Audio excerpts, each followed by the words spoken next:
No, this isn't fiction. This really happened.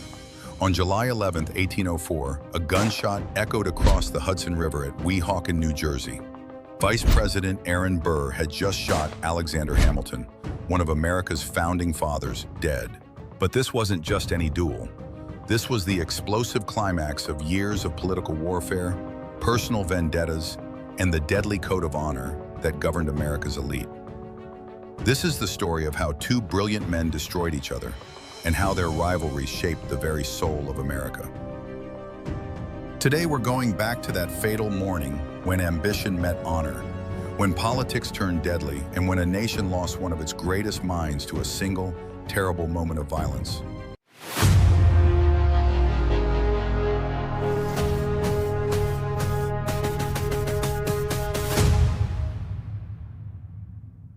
Two orphans rise. To understand this tragedy, we must begin with two remarkable stories of survival and ambition. Alexander Hamilton and Aaron Burr were both orphans who clawed their way from nothing to the pinnacle of American society. Their paths should have made them natural allies. Instead, they became America's most dangerous enemies. Alexander Hamilton was born in the Caribbean, the illegitimate son of a Scottish merchant who abandoned his family. By age 11, Hamilton was orphaned and destitute, but even as a child, his brilliant mind blazed like a supernova. Local merchants, amazed by his intelligence, pooled their money to send him to college in New York. Hamilton arrived in America as a teenager with nothing but his genius and his burning ambition. He threw himself into the revolutionary cause, writing pamphlets that caught the attention of George Washington himself. By 20, he was Washington's most trusted aide-de-camp, the right hand of the man who would become America's first president. Aaron Burr's story was different but equally remarkable. Born into one of New Jersey's most prominent families, Burr seemed destined for greatness. His father was the president of Princeton College. His grandfather was the famous preacher Jonathan Edwards. But tragedy struck early. Both his parents died before he turned 2, leaving him an orphan despite his privileged birth. Burr was a prodigy who entered Princeton at 13 and graduated at 16. When the revolution began, he rushed to join the fight, serving with distinction in the disastrous Quebec campaign and later under Washington himself. But where Hamilton became Washington's protege, Burr clashed with the commanding general and was transferred away from headquarters. This early rejection by Washington would haunt Burr for the rest of his life. While Hamilton basked in the great man's approval, Burr nursed his resentment and watched his rival's meteoric rise with growing jealousy. After the war, both men became lawyers in New York City. Hamilton's practice flourished as his reputation for brilliant legal arguments spread. Burr, equally talented, built his own successful practice while carefully cultivating political connections. On the surface, they were colleagues, even friends, but beneath the civility, a deadly rivalry was taking root. The difference in their personalities was stark and would ultimately prove fatal. Hamilton was passionate, impulsive, and brutally honest. He wore his convictions on his sleeve and never hesitated to make enemies for his principles. He believed deeply in a strong federal government, a national bank, and the power of manufacturing to transform America. Burr was Hamilton's opposite in almost every way. He was calculating, charming, and mysterious. He kept his true beliefs hidden behind a mask of affability. Where Hamilton burned bright and fast, Burr played the long game, switching positions and allegiances whenever it served his ambitions. Hamilton once said that Burr had no principles except his own advancement, and Hamilton wasn't entirely wrong. The birth of American politics. The 1790s brought the birth of American political parties, and with them, the institutionalization of Hamilton and Burr's rivalry. Hamilton became the intellectual leader of the Federalists, the party that favored strong federal government, close ties with Britain, and the interests of merchants and bankers. As Secretary of the Treasury under Washington, Hamilton literally created the American financial system from scratch. He established the national bank, assumed state debts from the Revolutionary War, and set up the systems that would make America a modern economic power. His financial reports were masterpieces of economic theory that are still studied today. But Hamilton's success bred enemies. Thomas Jefferson and James Madison formed the opposition Democratic-Republican Party, championing states' rights, agriculture, and closer ties with revolutionary France. They saw Hamilton as a would-be dictator trying to recreate British aristocracy in America. Aaron Burr found himself caught between these two great forces, and he played both sides masterfully. Officially a Democratic Republican, Burr nevertheless maintained friendships with key Federalists. He refused to take strong positions on the great issues of the day, preferring to position himself as a deal-maker who could work with anyone. This pragmatic approach infuriated Hamilton, who saw politics as a battle between competing visions of America's future. To Hamilton, Burr was a dangerous opportunist who would sell out any principle for personal advancement. To Burr, Hamilton was a self-righteous ideologue whose rigid thinking threatened the delicate compromises that held the young nation together. Their first major clash came in 1791, when Burr defeated Hamilton's father-in-law, Philip Schuyler, for a Senate seat from New York. Hamilton took this as a personal betrayal. The Schuyler family had welcomed him as a son, and Burr's victory felt like a knife in the back. But the real battle was just beginning. Throughout the 1790s, Hamilton used his influence and his pen to undermine Burr at every turn. He questioned Burr's loyalty, his principles, and his fitness for office. He whispered poison in the ears of Federalist leaders, ensuring that Burr would never receive their support despite his moderate positions. Burr, for his part, watched and waited. He built his own political machine in New York, cultivating relationships with immigrants, workers, and other groups often ignored by the established parties. He was one of the first American politicians to understand that democracy meant appealing to the masses, not just the elite. The tension between them reached a boiling point during the Quasi-War with France. Hamilton, desperate to lead troops in battle, maneuvered to become second in command of the army. Burr, sensing opportunity, criticized Hamilton's military ambitions and suggested that his rival was more interested in personal glory than national defense. Hamilton's response was typical, brutal and personal. He began spreading rumors about Burr's war record, his financial dealings, and his personal life. The gloves were off, and the rivalry had become a blood feud. The election of 1800. The presidential election of 1800 would prove to be the crisis that pushed Hamilton and Burr toward their fatal confrontation. It was America's first truly contested presidential election, a bitter struggle that nearly tore the young nation apart. Thomas Jefferson and Aaron Burr ran as Democratic Republicans against the Federalist ticket of John Adams and Charles Pinckney. But the electoral system contained a fatal flaw. Electors cast 2 votes without distinguishing between president and vice president. The candidate with the most votes became president, the runner-up became vice president. The Democratic Republicans swept the election, but disaster struck. Jefferson and Burr tied with 73 electoral votes each. Under the Constitution, this threw the election to the House of Representatives, where each state delegation got 1 vote. The Federalists, though defeated, still controlled several key state delegations. They would decide who became president. For Aaron Burr, this was the moment he had been waiting for his entire political career. He was just 1 vote away from the presidency.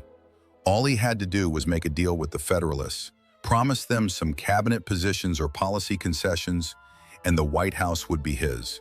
But standing in his way was Alexander Hamilton. Hamilton faced an agonizing choice. He despised Thomas Jefferson, seeing him as a dangerous radical who would destroy everything Hamilton had built.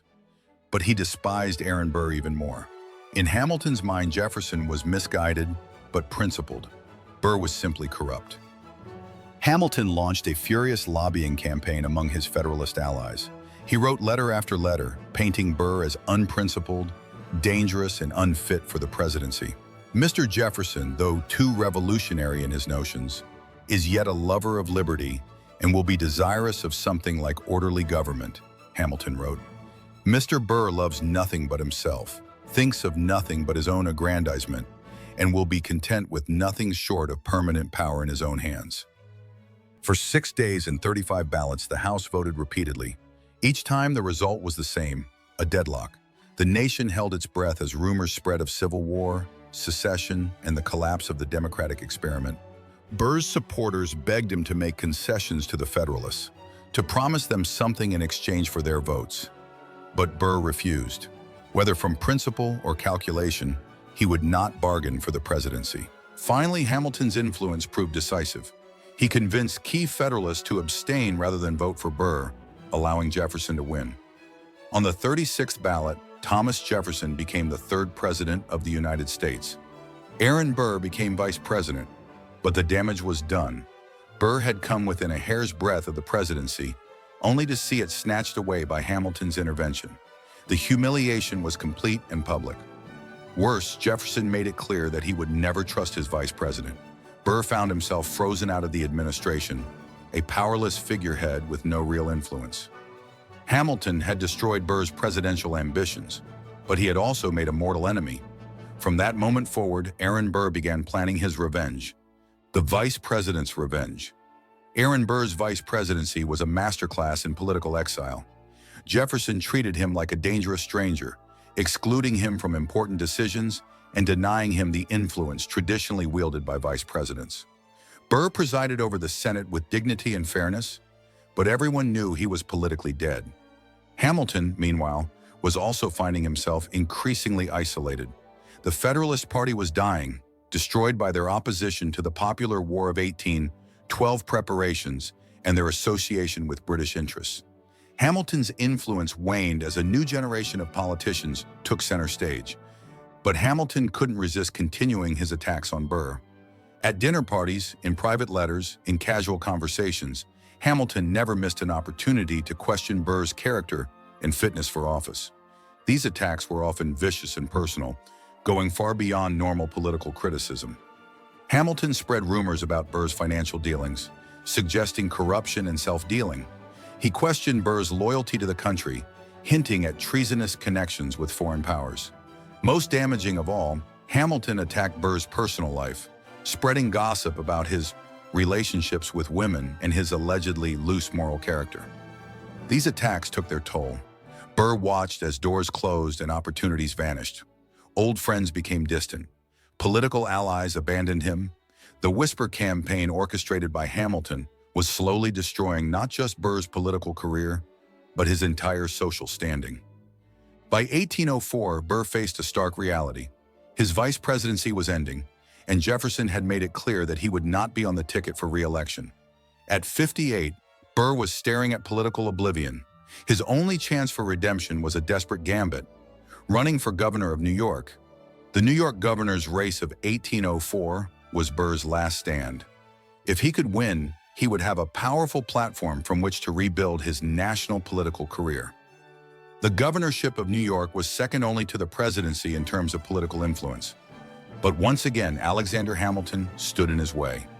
Hamilton threw everything he had into destroying Burr's gubernatorial campaign. He organized opposition meetings, wrote anonymous newspaper articles, and lobbied influential New Yorkers to oppose Burr's candidacy. His attacks were relentless and personal.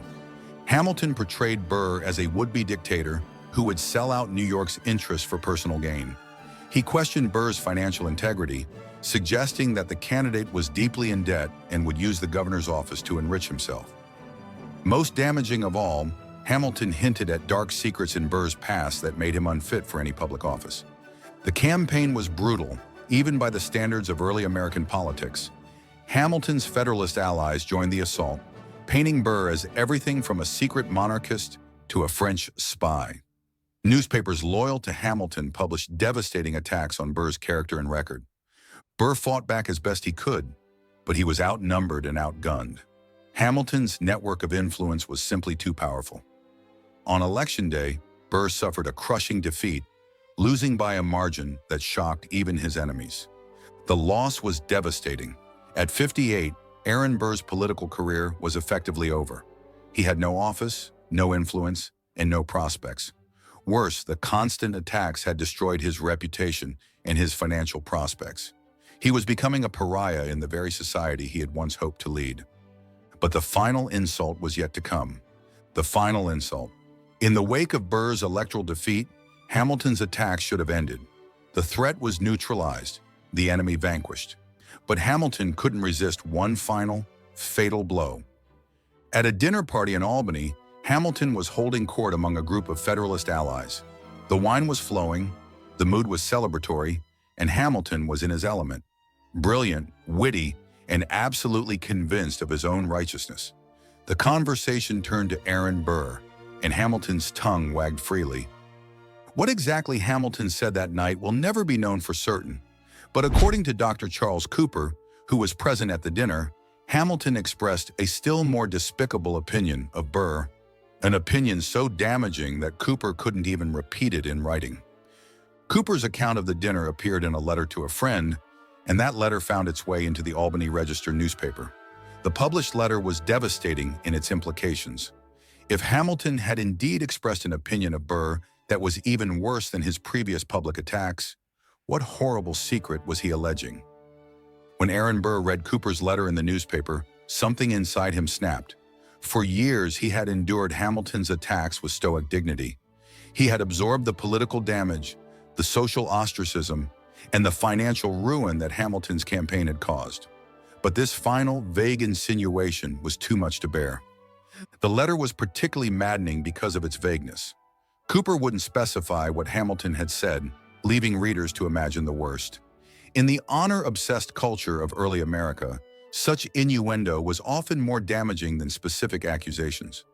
Burr's reputation could be destroyed by rumors and whispers just as effectively as by proven facts. On June 18, 1804, Aaron Burr wrote to Alexander Hamilton. The letter was formal, polite, and deadly serious. Burr demanded that Hamilton either confirm or deny Cooper's account. If Hamilton had indeed expressed such an opinion, Burr wanted a retraction and an apology. If not, he wanted a public denial. Hamilton's response revealed the fatal flaw in his character. Despite his brilliance, he was incapable of backing down from a fight, even when retreat was the wisest course. His reply was evasive and legalistic, neither confirming nor denying Cooper's account, but questioning the vague nature of the charges. This non-answer infuriated Burr, who fired back with increasing demands for clarification. Hamilton continued to evade, seeming to enjoy the verbal sparring match. What neither man seemed to grasp was that they were dancing toward the edge of a cliff. The correspondence continued for weeks, each letter more formal and coldly polite than the last. Both men knew the deadly ritual they were performing. In the culture of honor that governed America's elite, there was only one way such a dispute could end if neither party backed down. Finally, on June 27, 1804, Aaron Burr had had enough. He sent Hamilton the challenge that both men had been expecting. Your letter has afforded me no alternative but to challenge you to single combat. Hamilton had a choice. He could apologize, clarify his remarks, or simply refuse the challenge. Dueling was illegal after all, and public opinion was increasingly turning against the practice. Hamilton was 50 years old with a wife and 7 children who depended on him. He was one of America's most important political thinkers, a man whose ideas would shape the nation for generations. But Alexander Hamilton had never backed down from a fight in his life, and he wasn't about to start now. Preparations for death. Hamilton's acceptance of Burr's challenge set in motion a deadly machinery that had claimed hundreds of lives in the early American Republic. Dueling was the ultimate expression of the honor culture that dominated American society, a ritualized form of violence that was supposed to settle disputes between gentlemen. The arrangements were handled by the duelist's seconds, close friends who served as intermediaries and witnesses. Hamilton chose Nathaniel Pendleton, a fellow lawyer and longtime associate. Burr selected William Van Ness, a young attorney who worshipped his mentor. These men would handle the grim logistics of the encounter. The location was chosen with care. Dueling was illegal in New York, so the meeting would take place across the Hudson River in Weehawken, New Jersey, where the laws were more lenient. The specific spot was a narrow ledge beneath the Palisades, a secluded area that had hosted dozens of duels over the years.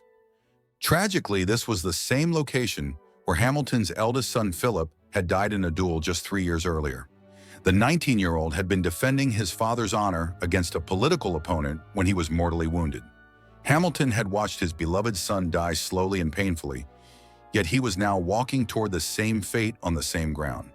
The weapons were provided by Hamilton's brother-in-law, John Church. They were matched pistols, .56 caliber smoothbore flintlocks with 9-inch barrels. These were serious weapons, designed for killing, not sport. At the agreed-upon distance of 10 paces, they would be devastatingly accurate. As the date approached, both men put their affairs in order with the solemnity of condemned men. Hamilton wrote a series of letters to be opened after his death, including a lengthy explanation of his decision to accept the challenge. In these documents, he revealed the internal struggle that had led him to this fatal choice. Hamilton claimed that he had no intention of killing Burr, that he planned to throw away his shot by firing into the air. This decision, he wrote, was based partly on religious scruples and partly on his assessment that killing Burr would do more harm than good to the country. Yet he felt compelled to accept the challenge to preserve his honor and effectiveness as a political leader.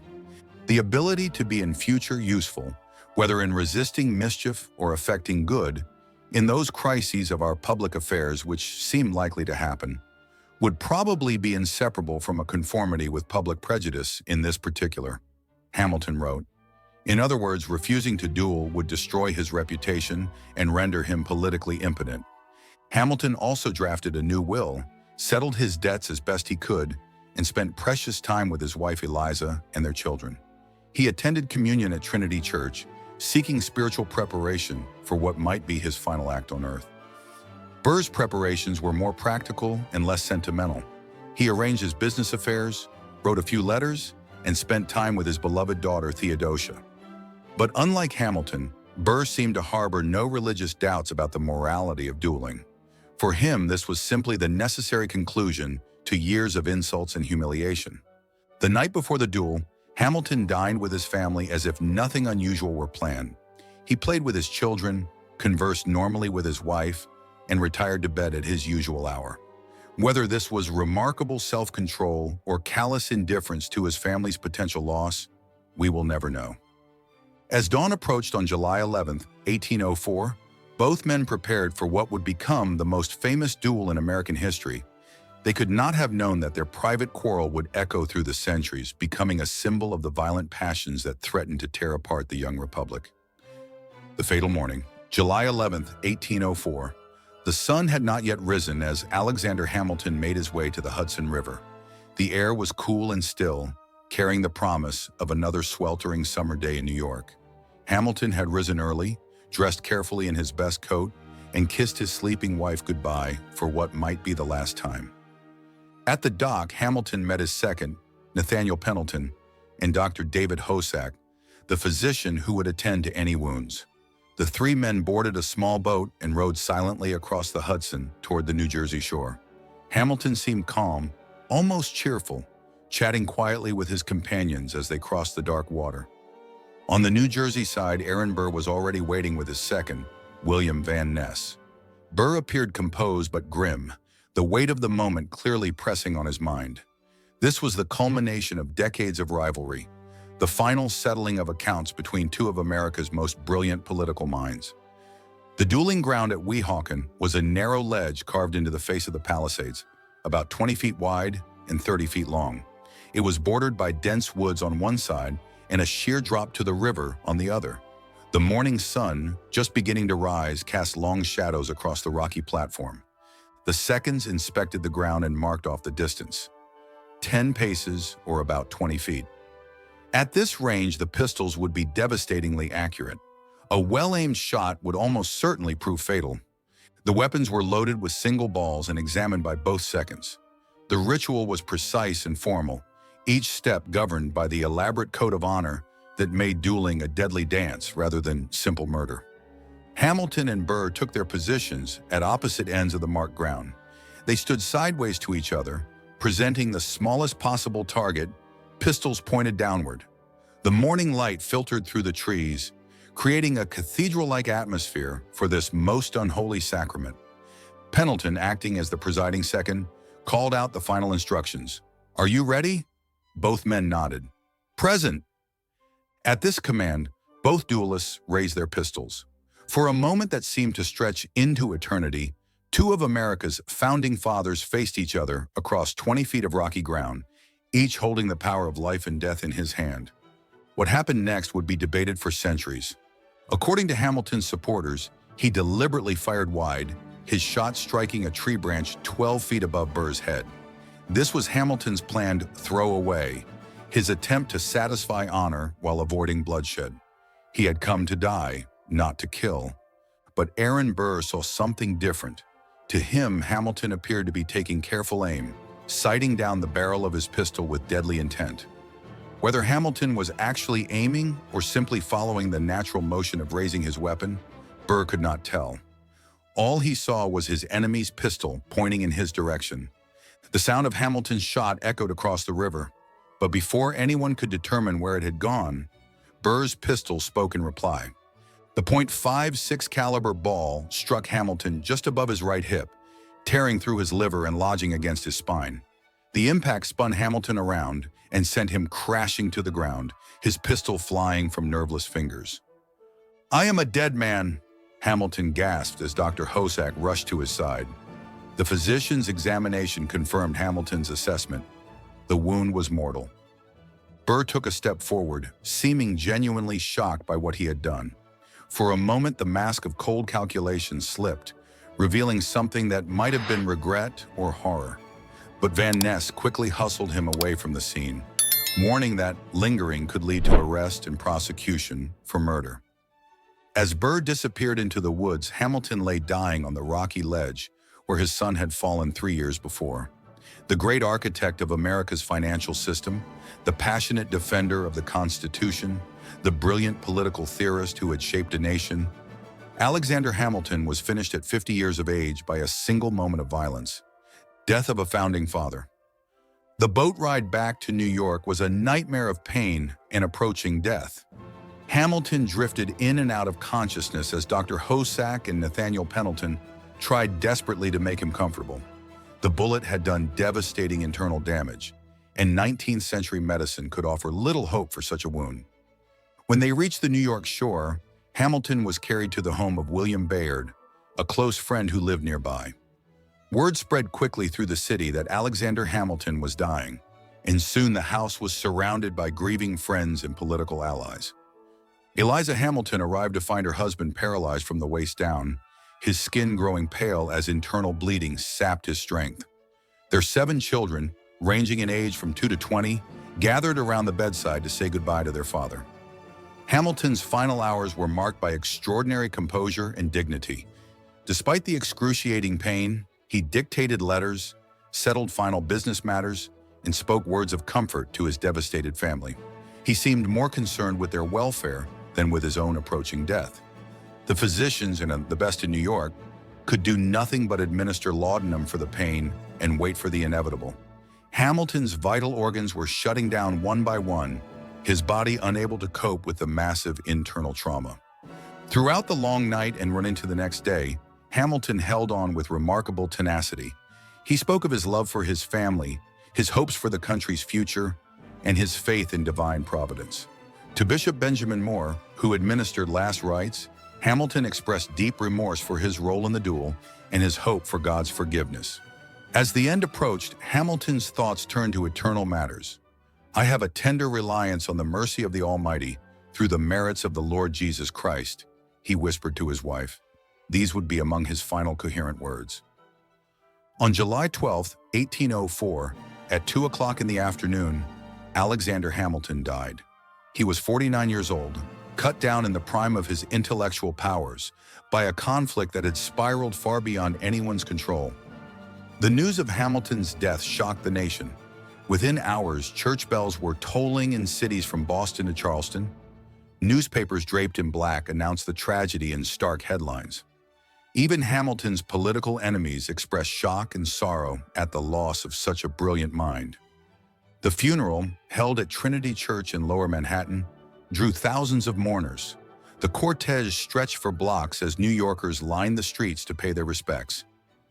Government officials, merchants, lawyers, and ordinary citizens all came to bid farewell to the man who had done so much to shape their country.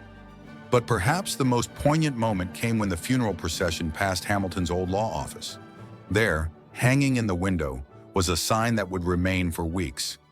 Alexander Hamilton's office, closed forever. The fugitive vice president. While New York mourned Alexander Hamilton, Aaron Burr found himself transformed overnight from Vice President of the United States into one of the most hated men in America. The public reaction to the duel was swift and devastating. What many had initially viewed as a matter of honor between gentlemen was now seen as cold-blooded murder. Burr had fled the dueling ground immediately after the shooting, disappearing into the New Jersey woods with his second, William Van Ness. They made their way to a safe house in New Brunswick, where Burr waited to see how the public would react to Hamilton's death. The reaction was far worse than Burr had anticipated. In New York, a coroner's jury quickly returned a verdict of murder against him. New Jersey authorities issued their own warrant for his arrest. Newspapers that had once treated Burr as a respected political figure now branded him a murderer and a disgrace to the nation. The Federalist press, naturally, led the assault on Burr's reputation. They painted him as a calculating assassin who had deliberately murdered Hamilton in cold blood. But even Democratic Republican newspapers, which should have been Burr's natural allies, joined in the condemnation. The duel had violated the increasingly civilized sensibilities of American society. Public demonstrations against Burr erupted in cities throughout the country. In New York, crowds gathered outside his home, burning him in effigy and calling for his blood. Merchants who had once courted his business now refused to serve him. Social acquaintances crossed the street to avoid having to acknowledge him. Perhaps most painfully for Burr, many of his closest friends and political allies abandoned him. Men who had dined at his table, borrowed his money, and sought his political support now distanced themselves from the pariah vice president. The politics of honor that had led to the duel now demanded that honorable men shun its survivor. Burr's financial situation, already precarious before the duel, became desperate. Legal fees mounted as he fought the criminal charges in both New York and New Jersey. His law practice evaporated as clients fled. Creditors who had once been patient now demanded immediate payment, knowing that Burr's ability to earn money had been destroyed. For months, Burr lived as a fugitive in his own country. He moved from safe house to safe house, relying on a shrinking circle of loyal friends to shelter him from the law. The man who had once been a heartbeat away from the presidency was now reduced to skulking in the shadows, a political corpse walking among the living. The irony was bitter. Burr had killed Hamilton to defend his honor and restore his reputation. Instead, the duel had completed his destruction more thoroughly than any of Hamilton's attacks ever could have. In death, Hamilton had achieved a final, devastating victory over his rival. Eventually, the legal charges against Burr were quietly dropped. Public attention moved on to other matters, and prosecutors decided that pursuing the case was politically unwise. But the damage to Burr's reputation was permanent and irreversible. By the time his term as vice president ended in March 1805, Aaron Burr was already planning his escape from the country that had rejected him. The man who had once dreamed of leading America would spend the rest of his life as an exile from the society he had helped to create. The conspiracy that never was. Desperate and disgraced, Aaron Burr conceived one final, desperate gambit to restore his fortunes. If he could not lead the United States, perhaps he could carve out his own empire in the vast Western territories that stretched beyond the Mississippi River. Burr's Western conspiracy, as historians would later call it, was a shadowy affair that even today remains partially mysterious. The basic plan seemed to involve separating the Western territories from the United States and establishing Burr as the leader of a new nation. Some versions of the plot also included an invasion of Spanish-controlled Mexico and the establishment of Burr as emperor of a vast North American empire. The conspiracy brought together an unlikely cast of characters. There was General James Wilkinson, the military commander of the Louisiana Territory, who was secretly on the Spanish payroll. There was Harmon Blennerhassett, a wealthy Irish immigrant who owned an island in the Ohio River and dreamed of adventure. There were land speculators, disgruntled politicians, and ambitious young men seeking their fortunes on the frontier. For 2 years, Burr traveled throughout the West, meeting with potential conspirators and gauging support for his schemes. He was welcomed by many Western leaders who felt neglected and abused by the federal government in Washington. The idea of Western independence had real appeal in regions where federal authority was weak and Spanish influence was strong. But Burr's plans were ultimately betrayed by his chief military ally, General Wilkinson. Fearing that the conspiracy would be discovered and that he would be implicated, Wilkinson decided to save himself by exposing Burr. He sent word to President Jefferson that Burr was planning treason against the United States. Jefferson, who had never trusted his former vice president, was only too eager to believe the worst about Burr. He issued a proclamation declaring Burr a traitor and ordering his arrest. Federal troops were dispatched to capture the fugitive and bring him back to face justice. Burr's small flotilla of boats and men was intercepted in the Mississippi Territory in February 1807. The Great Western Conspiracy collapsed without firing a shot, its leader captured and facing charges of treason, a crime punishable by death. The treason trial of Aaron Burr became one of the most famous legal proceedings in American history. Burr was defended by some of the nation's best lawyers, while the prosecution was personally directed by President Jefferson. The case was heard before Chief Justice John Marshall, Hamilton's old friend and political ally. In a dramatic courtroom confrontation, the prosecution struggled to prove that Burr had committed the specific acts required for a treason conviction under the Constitution. Marshall, perhaps influenced by his friendship with Hamilton, but certainly guided by legal precedent, insisted on a narrow interpretation of the treason clause. The trial dragged on for months, dominating newspaper headlines and dividing public opinion. Some saw Burr as a dangerous traitor who deserved to hang. Others viewed him as a victim of Jefferson's political persecution, a man whose real crime had been killing Alexander Hamilton in a fair duel. In the end, the jury acquitted Burr of treason, finding that the prosecution had failed to prove its case, but the verdict was based on legal technicalities rather than Burr's innocence. Most Americans remained convinced that their former vice president had indeed plotted against his country. Exile and return. The treason trial had cleared Aaron Burr legally, but it had completed his destruction socially and politically. Even acquittal could not restore his reputation or his prospects in America. Facing financial ruin and social ostracism, Burr made the painful decision to leave the country of his birth. In June 1708, Burr sailed for Europe under an assumed name, beginning a 4-year exile that would take him from London to Paris to Edinburgh. He carried letters of introduction to prominent intellectuals and politicians, hoping to find new opportunities far from the shadow of Alexander Hamilton's grave. In London, Burr moved among radical circles, meeting with opponents of the British government and other political refugees from around the world.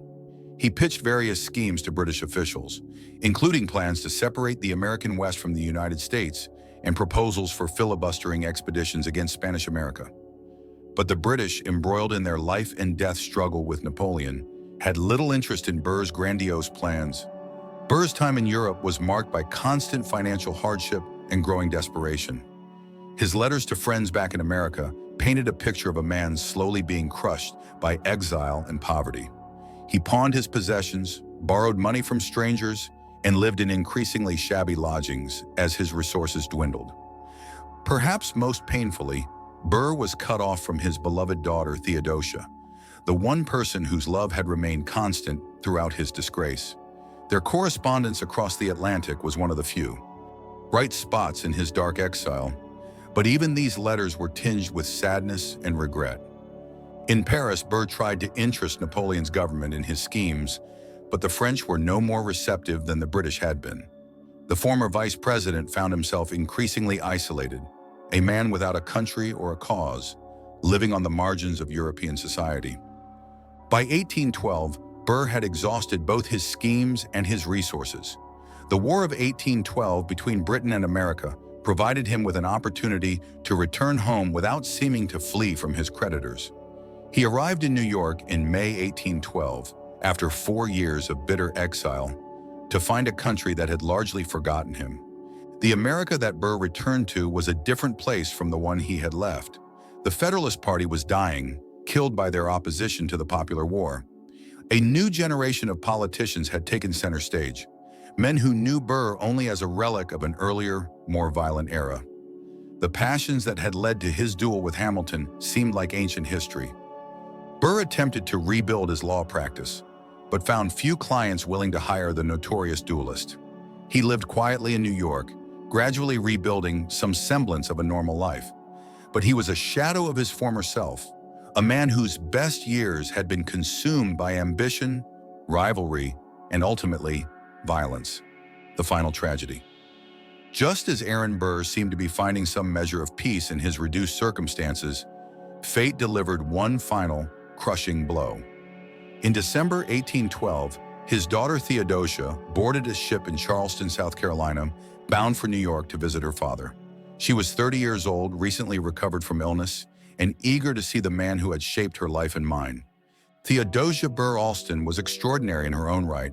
Educated by her father to be the equal of any man, she was brilliant, cultured, and devoted to Burr, despite all his scandals and failures. She had married Joseph Alston, who became governor of South Carolina, but her deepest loyalty remained with her father. The ship carrying Theodosia, the Patriot, disappeared somewhere off Cape Hatteras during a fierce winter storm. No trace of the vessel or its passengers was ever found. Pirates were suspected, storms were blamed, but the truth was never discovered. Theodosia simply vanished from history, taking with her the last source of genuine happiness in Aaron Burr's life. The loss devastated Burr completely. Friends reported that he aged decades in the months following Theodosia's disappearance. The man who had survived disgrace, exile, and financial ruin was finally broken by the loss of his beloved child. He would spend the rest of his long life hoping against hope that she might somehow return to him. The long twilight. Aaron Burr lived for 24 more years after Theodosia's disappearance, but in many ways his life ended with hers. He continued to practice law in a modest way, handling routine cases for ordinary clients. He lived in a series of increasingly humble lodgings, his once elegant lifestyle reduced to shabby gentility. In 1833, at age 77, Burr shocked New York society by marrying Eliza Jamel, a wealthy widow with a notorious past. The marriage was clearly motivated by financial necessity on Burr's part and social ambition on hers. It was a disaster from the beginning, with both parties fighting over money and property. They separated after 4 months, and Eliza filed for divorce, claiming that Burr was squandering her fortune. The divorce proceedings dragged on for years, providing New York newspapers with a steady stream of embarrassing revelations about Burr's private life. The man who had once been vice president was now reduced to a figure of public ridicule, his every move chronicled by a sensation-hungry press. Yet even in his decline, flashes of the old Aaron Burr occasionally surfaced. He could still charm visitors with his wit and intelligence. Young lawyers sought him out to hear stories of the founding generation. He remained remarkably well informed about current events and politics, though he no longer played any role in public affairs. Burr also maintained his dignity in the face of constant reminders of his infamous deed. When visitors asked about the duel with Hamilton, he would usually change the subject or offer only brief, non-committal responses. He seemed neither proud of what he had done nor particularly repentant, simply tired of discussing the event that had defined his life. Hamilton's eternal victory. While Aaron Burr faded into obscurity, Alexander Hamilton's influence continued to grow. The financial system Hamilton had created proved its worth during the War of 1812 and the economic expansion that followed. The National Bank, the assumption of state debts, the emphasis on manufacturing and commerce, all of Hamilton's controversial policies became the foundation of American prosperity. Hamilton's political philosophy also triumphed in the long run. His vision of a strong federal government, an energetic executive, and a modern commercial economy became the American norm. Even Thomas Jefferson, Hamilton's great rival, adopted many Hamiltonian policies once he became president. More importantly, Hamilton's reputation underwent a remarkable transformation. The partisan attacks that had made him so controversial during his lifetime were forgotten. Instead, Americans remembered his contributions to the Constitution, his creation of the financial system, and his tragic death at the hands of Aaron Burr.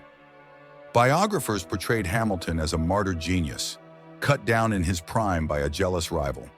His widow Eliza spent 50 years defending his memory and promoting his legacy. She collected his papers, funded biographies, and corrected what she saw as historical inaccuracies about her husband's life and work. The Hamilton family's campaign to shape historical memory was remarkably successful. By the mid-19th century, Hamilton was widely regarded as one of the greatest founding fathers, a brilliant statesman whose ideas had proven prophetic. Streets, counties, and eventually the $10 bill bore his name and image. Aaron Burr, by contrast, became a cautionary tale about ambition unchecked by principle. Historical accounts portrayed him as a scheming opportunist whose jealousy had led him to murder one of America's greatest minds. The Western conspiracy reinforced this image, making Burr seem like a traitor as well as a murderer. The irony was profound. Hamilton, who had worried constantly about his historical reputation, achieved the immortality he craved. Burr, who had seemed more likely to be remembered favorably by posterity, became one of American history's great villains. The end of an era. On September 14, 1836, Aaron Burr died quietly in a boarding house on Staten Island. He was 80 years old, having outlived most of his contemporaries by decades. His death was noted in the newspapers, but without the extensive coverage that had once followed his every move. Burr's funeral was a modest affair, attended by a handful of friends and curiosity seekers.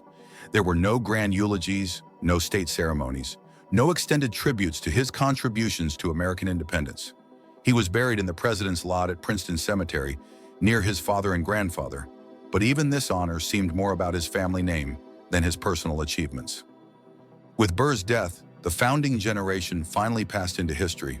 He had been one of the last survivors of the Revolutionary War, one of the few men still alive who remembered the creation of the American Republic.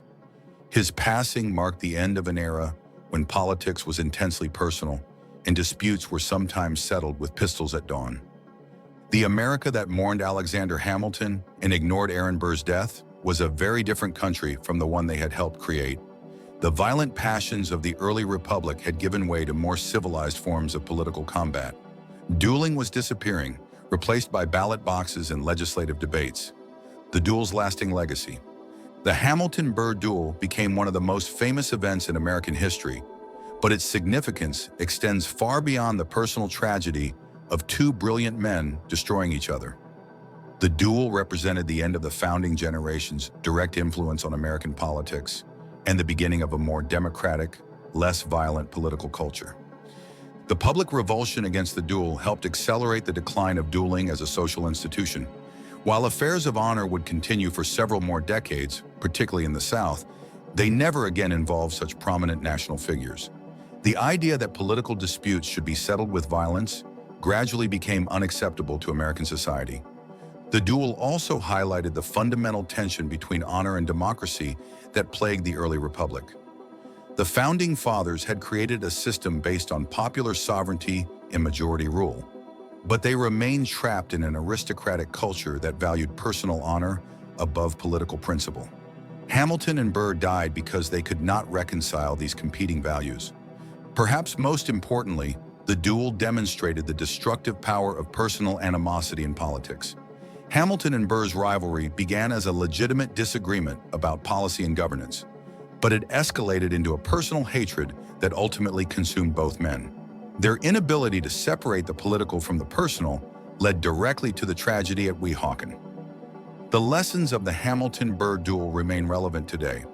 In an age of intense political polarization, their story serves as a warning about what happens when political opposition becomes personal hatred, when disagreement becomes demonization, and when the temptation to destroy one's enemies overcomes the obligation to serve the public good.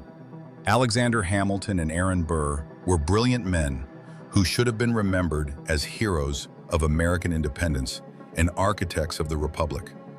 Instead, one is remembered as a martyr genius and the other as a murderous villain. Both reputations are oversimplified, but both emerged from that fatal morning when two men chose honor over wisdom, violence over compromise, and personal satisfaction over public service. On July 11, 1804, at Weehawken, New Jersey, a single gunshot changed American history forever. It silenced one of the nation's most creative minds, destroyed another completely, and marked the end of the founding generation's tumultuous era. The echo of that shot still reverberates through American politics today, a reminder of what we lose when our better angels are defeated by our darker impulses. In the end, Alexander Hamilton's last words may have been prophetic in ways he never intended. "I have a tender reliance on the mercy of the Almighty," he whispered as he lay dying. Perhaps that mercy extended not just to Hamilton himself, but to a young nation that learned from this tragedy to choose ballots over bullets, debate over dueling, and democracy over the deadly demands of